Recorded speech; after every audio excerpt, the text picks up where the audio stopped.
Bonjour Étienne Pradier. Bonjour. On est là pour faire connaissance avec vous. Alors moi j'avais une question en fait. On demande toujours à un magicien comment il en est venu à être magicien. Moi je voudrais savoir ce qui a fait que... est-ce que c'est des rencontres ou est-ce que c'est des qualités que vous aviez déjà en vous? Il y a deux, c'est deux. Une rencontre et puis l'habilité de faire de la magie, c'est vachement important. Donc si tu commences par les rencontres, à Paris, j'ai déménagé à Paris il y a 35 ans et j'ai rencontré deux magiciens. Donc Ed Ermac, c'était un très bon magicien français qui faisait des tours de cordes comme ça, qui était connu un peu plus dans le stage. Et Gérard Majax, qui était un peu l'idole de ma jeunesse. Il y a un truc, l'émission Il y a un truc. Donc c'était un peu des deux personnes que j'ai rencontrées. Et dans un magasin de Paris, il y avait un magicien très connu que je ne connaissais pas à l'époque, c'était David Copperfield. Mais c'est un pur hasard d'avoir rencontré ces Par gens-là? hasard, je faisais un peu de magie comme ça, comme tout le monde, tous les jeunes maintenant, et tu prends des bouquins, tu vois des trucs à la télé, puis tu dis ouais, je vais essayer. Mais alors je suis allé dans un magasin à Paris, et puis j'ai rencontré ces deux personnes-là en même temps. Et après, à partir de là, ben, ça a commencé le bug. T'achètes des bouquins, t'achètes des DVD, tu vas avoir des lectures, et puis tu commences comme ça, tu vois. Mais l'autre question, c'est vachement important, c'est pour faire de la magie. Donc, à mon avis, ça vient de mon père qui était un peu, pas comédien, mais un mec assez à l'aise avec les gens, qui racontait des blagues dans les soirées. Donc, lui, il est vachement à l'aise avec les gens qui rencontrent dans les rues, il dit bonjour, tu vois. Donc ça, si tu as un truc comme ça, il faut être vachement ouvert avec les gens. Surtout pour quand tu performes la magie aux gens que tu connais pas. Donc la magie, c'est aussi une façon d'accrocher les gens, de Oui. communiquer avec eux. Oui, il y a beaucoup de gens qui font de la magie.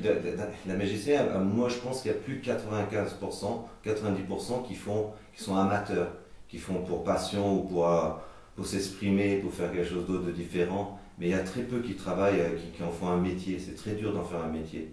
Parce que déjà, il faut faire des contrats, il faut avoir des connaissances et puis il faut avoir le savoir-faire, qui est le plus difficile. Ouais. Alors toi, tu as choisi une spécialité, c'est le close-up. Alors moi, c'est close-up, mais je fais aussi du stage show, comment on dit en français, plateforme, scène, De la scène.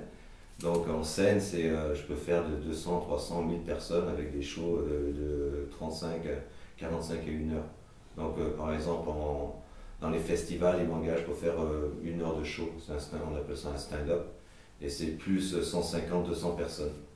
Mais le close-up, bien sûr, c'est 90% de ce que je fais. Donc, private party, mariage, tous les trucs comme ça, célébrité, party. Et c'est là que tu fais du close-up, c'est-à-dire que tu fais la réception, puis après tu fais du table à table. C'est ce que tu préfères faire? Moi, je préfère ça. Cette proximité avec les Ouais, gens? c'est la proximité, puis c'est toute l'improvisation. Donc, bien sûr, j'ai un set de magie qui est toujours le même, mais je peux m'évader sur d'autres trucs. C'est ça qui est bien, ça te permet de faire ce que tu veux. T'as pas besoin, par contre, sur scène, c'est plus dur, il faut que ça soit plus carré, parce que tu n'as pas le droit à l'erreur, tu as un show. Donc si tu manques un truc, tu peux pas te récupérer comme en close-up. En close-up, tu fais tomber un truc, hein, tu t'en fous, quoi. Tu repars sur un autre truc, et puis ça pas trop ce que tu vas faire, tu peux changer, tu peux aller à droite à gauche. Puis tu peux improviser, tu peux improviser, c'est toute en... l'improvisation. Donc le tour, pour moi, le plus important, c'est pas le tour, c'est l'entertainment qui est autour du tour. C'est la comédie, c'est tout ce qui se passe, la relation avec les gens qui est important pour moi. Donc pour moi, si les gens, au premier moment, ils rigolent, ils s'amusent, ils vont s'amuser et rigoler tout le temps. C'est un engrenage. Tandis que la scène, c'est différent. Il faut vraiment que ton show soit établi et que tu puisses le faire. Et c'est pour ça qu'il faut le pratiquer. Moi, je déteste pratiquer. Donc je préfère aller prendre ma valise, j'arrive, je mets mes trucs et je vais m'éclater. Donc pour moi, c'est un boulot où je vais faire une partie. Je m'amuse avec les gens. Donc je le vois plus dans ce côté-là. Tu pratiques beaucoup d'humour? Ben, l'humour, ça se pratique pas. Comme je dis, il faut l'avoir. Donc l'humour, on peut pas expliquer, on peut pas apprendre l'humour à mon avis. Et il faut que tu en fasses des parties. Et puis ça vient. Après, tu as les gars qui reviennent tout le temps. Mais il faut l'avoir déjà en toi. Tu peux pas dire je vais t'apprendre. Après, si, peut-être ça peut s'apprendre, je sais pas. Je l'ai jamais appris, mais c'est plus dur. Tu peux apprendre des techniques, tu peux apprendre des tours. Mais pour le faire humoristiquement, c'est très dur si tu n'es pas humoristique.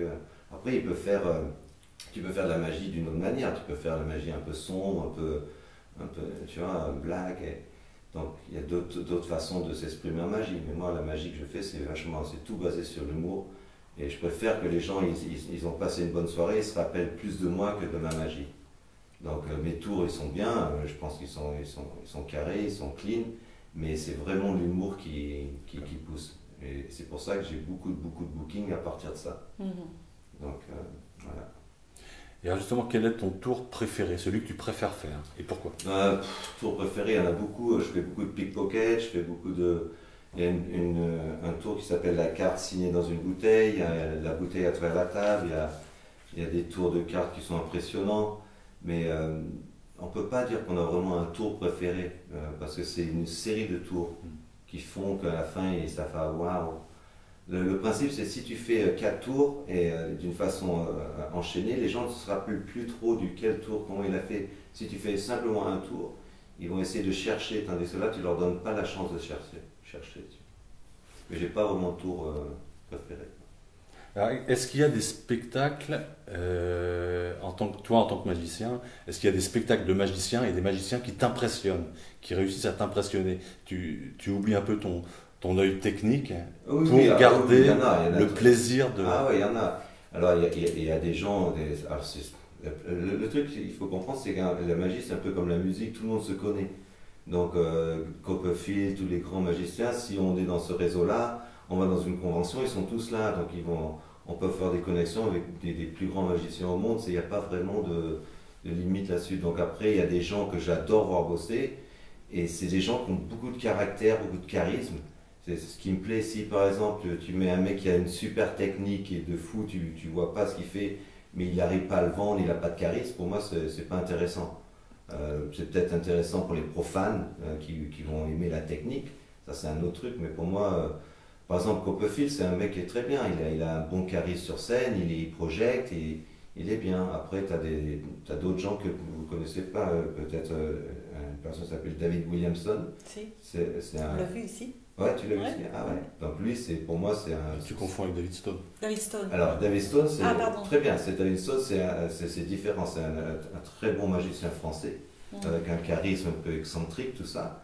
Mais David Williamson, c'est la personne que tout le monde connaît, tout le monde se réfère sur ce style de magie. C'est un mec qui est complètement fou, mais il n'est pas fou. C'est son caractère qui est fou. Mais il a une technique qui est incroyable, mais le charisme qu'il a, c'est incroyable. Le mec, c'est une référence en magie, en close-up. Et tous les gens de ma génération, on est tous enfants de David Williamson. Donc il n'est pas trop connu ici parce qu'il est américain, bien sûr, basé je crois que c'est à LA, je pense, je ne suis pas sûr. Et quelqu'un comme Yann Frisch, justement, qui mêle la magie, le Oui, clown, Yann Frisch, très bien, c'est plus theatrical, c'est plus sur scène. C'est un angle différent, c'est plus théâtre, theatrical. Mais c'est pas. Après en close-up, je ne l'ai pas vu bosser en close-up, donc je ne peux pas le juger là-dessus. Mais son show, bien sûr, en FISM, après c'est des shows, il a gagné un grand prix de FISM, tout ça. Par rapport à sa technique et son excentricité, mais aussi quelque chose de différent. Il a mélangé le jonglage avec la magie. Ouais. Tu voyages beaucoup, et justement, alors est-ce que à travers les différents pays, la magie se présente de façon différente, elle est reçue d'une façon différente? La magie est différente de partout. L'Angleterre a un style différent, les Français totalement différents, les Espagnols aussi, les Américains. Alors, c'est tous pareil, on réacte différemment, mais l'effet est toujours le même. C'est waouh, comment tu fais ça, tout ça. Mais par exemple, les Japonais ils vont vraiment s'éclater, les Anglais vont être plus subtle, ils vont plus rigoler, se moquer. Les Français, c'est aussi différent. Les Américains sont plus loud, mais ils sont vachement réceptifs aussi. Donc, après, il n'y a pas, c'est à toi Le principe, c'est quand tu fais un truc, il faut s'adapter aux coutumes des gens. Il ne faut pas essayer de frontal avec ton caractère, il faut être un peu caméléon. Il faut essayer de voir ce qu'ils aiment et ce qu'ils n'aiment pas, et tu joues à partir de là. Sinon, tu te devant un mur et puis tu n'y arrives pas, quoi. Donc il faut être un peu psychologique là-dessus aussi. Et ça s'apprend par le métier, par les années de travail. Tu vois tout de suite qui est dans la salle et comment tu vas performer, quel gag tu vas faire. Si tu as des gags que tu ne peux pas faire, qui ne vont pas marcher. Des gags qui vont marcher Là, il n'y a pas longtemps, j'ai fait un truc avec des Chinois. Si tu fais de l'humour avec les Chinois, ils ne comprennent pas. La subtlety, ils ne pêchent pas, surtout en anglais. Donc, ça ne sert à rien, tu vois. Donc, tu fais plus du visuel. L'anglais, il va aimer le sarcastique, il va aimer les trucs comme ça. Donc, il va rigoler tous. Plus tu te moques de toi-même, plus il va rigoler. Donc, c'est tout différent, tu vois. En France, moi je bosse de temps en temps en France, si tu te moques trop en France, ils le prennent mal. Tu vois, tandis que l'anglais va le prendre bien. Susceptible. Voilà, susceptible, ouais. Donc je ne veux pas généraliser, hein, c'est par expérience. Il y a des trucs, un anglais n'aurait jamais eu cette réaction-là, mais ça peut être de l'autre côté aussi. Tu vois, donc tout est différent. Tu travailles beaucoup sur la création de nouveaux tours. Alors je fais beaucoup de tours de création parce que j'ai des livres, des DVD, et je fais beaucoup de lectures.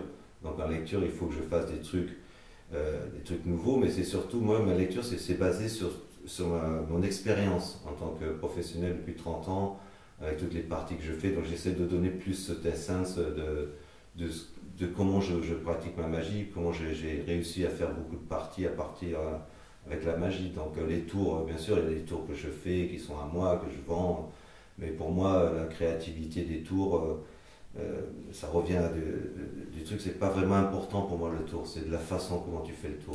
Donc je vais pas essayer de trouver des techniques impossibles à faire qui sont nouveaux, moi ça m'intéresse pas. Mais moi après les techniques je les fais, il y a des trucs qui sont bien, des trucs qui sont moyens, puis voilà. Alors tu es membre du Magic Circle à Londres. Magic Circle Gold Star. Gold Star. Gold Star baby. Gold Star. Yes. Gold.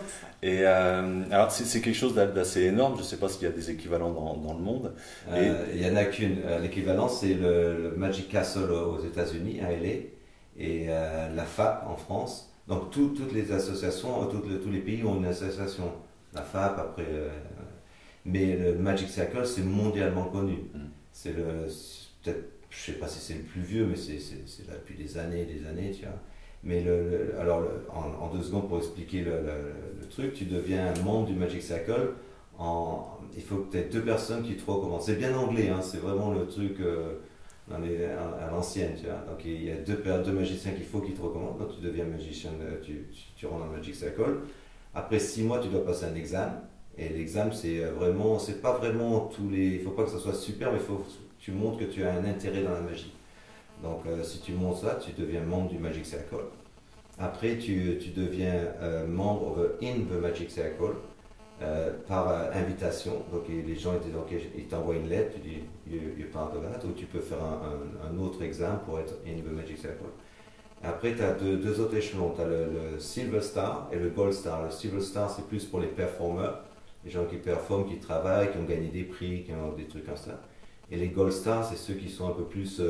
Ils ont fait plus de trucs, ils ont plus d'expérience, peut-être, je sais pas. Mais le Gold Star, ce qui est intéressant, c'est qu'il n'y en a que 200 dans le monde entier. Et tu peux pas avoir plus, tu peux avoir moins, bien sûr, mais pas plus. Donc quand ils te le donnent, tu es content parce que tu deviens dans une élite. Donc après, pour moi j'ai pas d'ego, donc c'est pas un truc que je vais pomper là-dessus, mais c'est bien pour les références en website, c'est bien pour la notoriété, tout ça. Donc ça aide un peu, les gens disent ouais, Gold Star, hey, check me out, man. Et donc t'es Gold Star depuis combien de temps? Gold Star depuis, pas 20 ans. Ah ouais, d'accord. Mais j'ai eu un problème il y a longtemps, une petite parenthèse. J'ai fait beaucoup d'émissions en Angleterre et il y avait une émission qui s'appelle, je ne me rappelle plus l'émission, mais on devait faire un tour de magie, on devait expliquer le tour de magie et ils n'ont pas aimé le Magic Circle. Donc il y avait 5 personnes qui ont été sacs du Magic Circle, qui nous ont envoyés. Moi, ils m'ont resign, ils m'ont demandé de partir. Donc moi, j'étais un peu pissed off parce que j'avais le Gold Star et j'ai attendu 5 ans parce qu'après j'ai fait les championships et tout ça. Et après, ils m'ont redonné le Gold Star parce que j'avais quand même pas mal de bagages derrière, donc ils m'ont redonné. Et là, je suis Gold Star, baby. Bah donc ça touche justement au secret, parce que j'ai vu que la devise du Magic Circle, c'est Indocilis Privata Loqui, Ouais. qui pourrait être traduit par rebelle ou qui ne veut pas dévoiler des secrets. Il faut pas, voilà, alors c'est la vieille école, pour moi c'est... Parce que tu vois, après, là, c'est un peu bizarre parce que tu as des gens qui vendent des bouquins, moi je vends des bouquins, c'est tout expliqué. Tu vas sur internet, c'est tout expliqué, les gens ils te démontent les trucs. Mais par exemple, cette émission-là, le concept c'était on montrait un tour, les gens devaient deviner comment on fait ce tour-là, et après on expliquait comment on faisait ce tour-là avec un peu des explications bidons, et après on refaisait le même tour et on faisait un truc qu'ils ne pouvaient pas comprendre, mais on changeait le concept. Donc on expliquait, mais c'était des fake explanations. Et les gens, pour le principe, par rapport à ce truc-là, ils ont fait un peu un gros truc. Donc j'étais sur les gros newspapers. Parce que c'est quand même gros, même en Angleterre, les gens adorent le Magic Circle, c'est reconnu dans le monde entier. D'accord. Voilà. Mais alors justement, à ton avis, qu'est-ce qui fait venir le public vers la magie? Parce que si on dit, oh, j'ai déjà tout vu, plus rien ne m'étonne, est-ce que c'est le plaisir de se laisser duper en étant consentant? Qu'est-ce que c'est la magie pour le public, à ton avis? Moi, je pense que les gens aiment bien les surprises. Ça veut dire moi, si par exemple j'arrive dans un groupe, ils ne savent pas qui je suis, et d'un seul coup, il y a quelque chose qui change, il y a quelque chose qui disparaît. C'est la surprise de voir quelque chose qu'ils ne comprennent pas. Et donc, il y a deux trucs aussi là. Moi, je ne suis pas de style de magicien qui essaie de faire un truc et de dire voilà, ça c'est de la magie. Pour moi, c'est bullshit. Moi, je fais un tour, c'est tout par la comédie. Bien sûr que les gens à la fin ils vont dire oh, putain, mais comment il a fait ça, je ne comprends pas. Moi, ça ne me dérange pas ça, mais je ne veux pas qu'ils pensent que moi j'ai fait ça et c'est de la magie, tout ça. Moi, je ne crois pas à ces trucs-là, c'est vraiment bidon. Et tu as des magiciens qui font ça, Alors après, le problème, c'est que s'ils arrivent à trouver comment ils font, ils sont ennuyés, ils disent oh putain, je comprends pas, il a trop.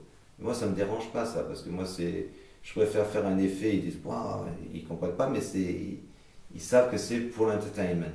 Donc c'est vachement important pour moi, tu vois.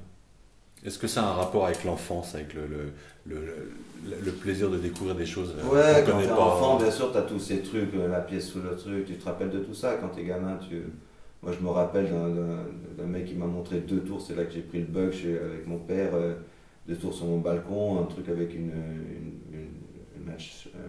allumette qui se baladait, et puis une pièce qui disparaît dans la manche. Je me suis toujours rappelé, même maintenant, je le vois encore à la table. Donc j'ai un mémoire vivide de ce moment-là. Donc tu te rappelles des petits moments comme ça. Tu vois, je me rappelle du premier magicien sur scène avec ses cartes. C'est un tour tout pourri, mais je me rappelle encore. Ça m'avait choqué. Je dis voilà. Donc les enfants adorent. Les enfants se rappelleront tout le temps. Et alors c'est là que tu vois qui est marrant, parce que maintenant il y a des gens qui m'appellent et me disent ouais, je me marie. Et je t'ai vu, j'avais 5 ans, 6 ans. Je me rappelle encore de ce moment. Tu es venu chez moi, chez mes parents. D'accord. Ils avaient 30 ans. Mais les adultes vont peut-être moins se rappeler, et c'est pour ça qu'ils vont plus se rappeler du caractère de la personne que les enfants vont se rappeler de l'effet magique. Ils vont pas se rappeler de mon nom, ils vont pas se rappeler, mais ils vont se rappeler de oh, il a fait ça, il avait un truc, j'avais un truc, il allait changer une grosse pièce en citron ou je sais pas, tu vois. Ils se rappellent plus du truc visuel. Moi, je me souviens d'une expression d'un gamin, c'est il a du vent dans les manches. Ah, c'était excellent. Ouais, Si tu fais passer une pièce d'une main à l'autre, il a du vent dans les manches. C'était joli. Je la garde. Oui, donc en fait, la magie, pour toi, c'est pas de la magie, c'est l'effet magique. C'est l'effet, ouais. L'effet magique. Moi, je veux que les gens passent un bon moment, qu'ils comprennent pas, parce que c'est le but de la magie, mais je veux qu'ils sachent que je n'essaie pas de les truquer. Pour moi, c'est vachement important. Moi, je veux qu'ils s'amusent. Mais je sais qu'à la fin, ils vont pas comprendre. Il y a des tours, même moi je comprends pas. Et si tu fais ça, mais moi dans mon style, je fais un peu ça. Je fais style, je comprends pas non plus. Donc je joue un peu leur jeu. Tu vois, je fais pas. Moi je déteste les magiciens qui font un tour et puis ils font, vas-y, applaudis. Tu vois, ils essaient de prendre la gratitude du tour. Pour moi, c'est incohérent, parce que le tour, il faut que ça soit bien. Si tu fais un truc, tu fais une bouteille qui passe à une table et tu fais waouh! Même toi, tu fais partie du groupe et tu t'identifies en tant que copain. Pour moi, c'est mieux comme ça. Ouais. Une animation. Et pas de la manipulation.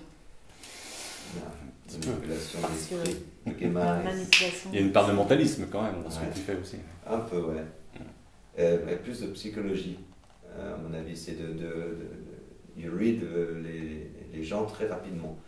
Par exemple, tu vas dans un groupe, il faut que tu saches quelle personne va te faire chier, quelle personne va être avec toi.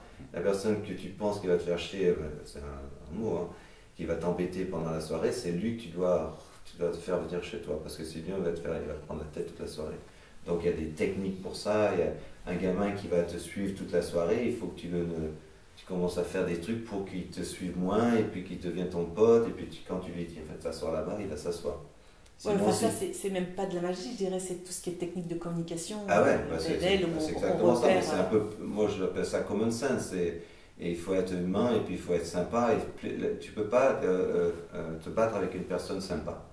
Tu peux pas. Si tu es sympa avec les gens, si tu souris, tu rigoles, tu t'amuses, les gens ils vont pas essayer de trouver des problèmes. Alors bien sûr tu as des exceptions, mais c'est pour ça que tu vas les ramener chez toi et puis à la fin, et la plupart du temps c'est eux qui vont te donner les boulots. Parce que c'est un challenge, ils challenge. Ils essaient de te pousser, tu vas pousser pour voir ce que tu as dans le bide et à la fin ils disent putain ouais, trop bien mec, give me five, give me your card, et c'est eux qui vont te donner le boulot. Donc le challenge, le défi, c'est quelque chose qui te fait avancer. Ah ouais, moi j'adore le défi, parce que plus le mec il est con, plus il va venir chez moi. Lui il est hyper d'entrée parce que moi je suis stubborn. Moi je vais pousser, et je vais jamais perdre le défi. Ça arrive, hein, mais c'est vraiment un truc, parce qu'après ça me fait rigoler. J'aime bien m'amuser avec les gens, c'est un peu con comme ça. Mais après les mecs ils deviennent tes potes, tu vois, parce qu'ils ont vu que tu les as battus avec l'amitié. C'est un truc sympa. Tu lui fais pas des vannes, tu vois.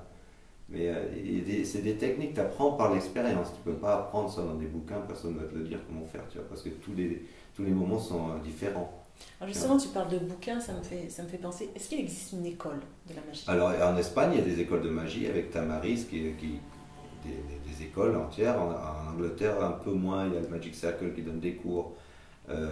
Après, c'est plus dans les lectures comme je fais ce soir, là, des groupes de 20-30 personnes, et tu vas dans toutes les villes, il y a un club de magie dans le monde entier. L'année prochaine, je fais un tour, ça s'appelle un tour d'Espagne, et tu fais 30 dates dans toute l'Espagne, et tu te balades de ville en ville, de ville en ville. Mais c'est pas des écoles. C'est-à-dire que c'est pas ouvert à des débutants non. Qui sont attirés par la magie. Mais ça commence. Comme l'école du cirque. Au Japon, il y a beaucoup d'écoles. Il y a des écoles, ils vont là-bas, ils apprennent. C'est pour ça que les Japonais et les Coréens, ils sont très techniques, parce qu'ils apprennent ça pendant des heures et des heures. Mais ça, c'est des propres écoles. Mais aux États-Unis, je n'ai pas entendu d'école comme ça, mais je sais que l'Espagne, c'est très fort, surtout dans les cartes. Dans des écoles de cartes, ils tabassent en cartes. C'est pour ça qu'ils sont très forts, les Espagnols, en cartes. Toi, qu'est-ce que tu préférais manipuler au départ, justement? Les cartes, les pièges? Moi, j'adore les cartes, j'adore les pièges, j'adore plein de trucs différents. C'est pas plus l'objet alors qui t'intéresse? Non, pas du tout. Moi, l'objet, c'est un drive. Le magie, c'est le drive. Moi, c'est tout ce qu'il y a autour qui m'intéresse. C'est le moment avec les gens. Donc, moi, j'adore être avec les gens et j'adore les faire rire. Donc, si j'arrive à faire ça, pour moi, ça marche. Est-ce que, apparemment, dans le monde des magiciens, j'ai cru comprendre que ça marche beaucoup par cooptation, enfin peut-être plus en Europe, mais il y a une sorte de cooptation, il y a le maître et l'élève, le mentor et son élève, qui le fait accéder dans un cercle, etc. Ouais, ça c'est plus. Alors, au Japon, c'est beaucoup ça. Tu as le mentor et le. En Angleterre, non. En Angleterre, tu as plus. Tu peux avoir un professeur privé. Moi, ce que je sais, hein, c'est un prof, un mec qui va. Alors, moi, j'ai des élèves, mais c'est pas élève tous les jours, tu viens quand tu veux, je t'apprends des trucs. Mais il n'y a pas vraiment de trucs comme ça. C'est plus. Les Japonais, ils ont des mentors. Et il faut vraiment qu'ils bossent pour lui, c'est vachement plus strict. Mais c'est pas vraiment. En Angleterre, non, il n'y a pas ça. En France, peut-être, je sais qu'il y a des grands maîtres de magie qui s'appellent maîtres de magie. Mais déjà, moi, maître de magie, ça m'ennuie un peu. Parce que ce côté un peu apprenti, maître et apprenti. C'est un peu pompeux, c'est un peu. Je sais pas, c'est pas mon style. Moi, je me considérais pas comme un maître de magie, même dans 20 ans. Donc, tu parlais que tu disais que tout le monde se connaissait dans les magiciens. Il y a ce côté un peu confrérie, voilà. Les compagnons du tour de la magie. Les clubs, tout le monde se connaît, tu vas dans les conventions, ils sont tous là, ils se regroupent, salut, ça fait longtemps. C'est pas vu, tu vois. Et alors ce qui est bien, c'est que dans le monde entier, je peux aller dans le monde entier maintenant et j'appelle un club, le mec il vient me voir, il me prend en voiture, il vient me chercher à l'aéroport, il me donne une lecture. Donc tu as des connaissances dans le monde entier. Et après, il faut avoir aussi un peu un nom en magie, donc les gens te connaissent, ils ont des DVD, des trucs comme ça, donc ça te fait une carte de visite de partir un peu de partout, tu vois. Mais c'est ça qui est bien, tout le monde se connaît, quoi. Ouais, ok. Ouais. Bon, Bon, ben, tu vas aller retrouver alors. on va te laisser avec la confrérie La confrérie. des magiciens de Bretagne. Attention, la confrérie. J'avais Je fais un dit. signe. Il faut serrer la main comme ça. C'est avec le petit doigt. Merci beaucoup. Merci à